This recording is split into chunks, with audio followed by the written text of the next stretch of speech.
A Markham mother is determined to get help for her 9-year-old son.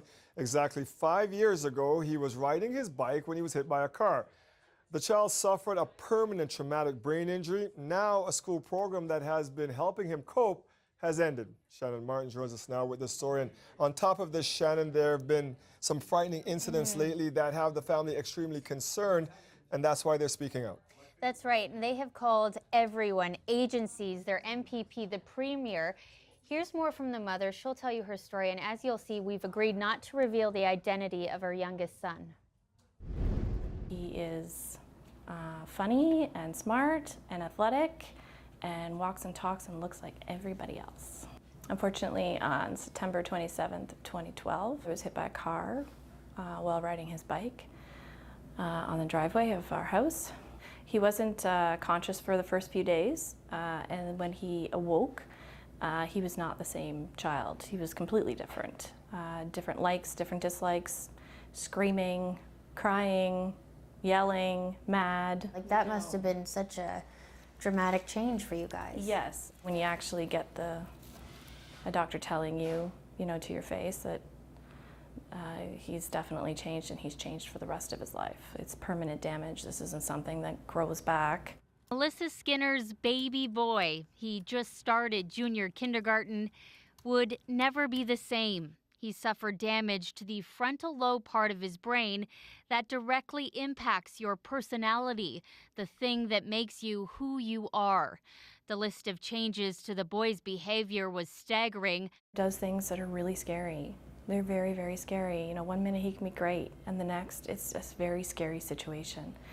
And to worry about him at school, and to worry about him around other children, to worry what people think, or is he getting the right care, or the worries never stop. Adding to the frustration, in the 5 years since the accident, her now 9-year-old has been shuffled through 5 schools in the York Region District School Board. What's that been like for you guys? Very difficult. They were having a really hard time with him. There wasn't enough staff in the room. And we were told that there was a brain injury program, smaller, had more staff, had a lot more training for a brain injury. You must have just thought, oh my gosh, this is it, because he will get exactly schooling, treatment tailored to him. He was getting everything that he needed, and it was heavily supported, and it was good for him, and he was starting to learn because he's very far behind. This past June, that program was discontinued. In a statement, the school board said the board did not cut funds to the program. We would only close a program if there were better options to meet students' needs, or if there is no interest from families to continue a specific program. Then this summer, Skinner says her family reached a new, terrifying crisis point. There was suicidal tendencies. At 9 years old, those are just shocking things to see happen and watch. And without the required help, I think that the outcome is going to be very negative, and that scares me the most. And we did learn that York Region School Board got extra funding for special education programs this year, but the Ministry of Education says it's really up to the board to determine how they divvy up these dollars. So where does he go to school now?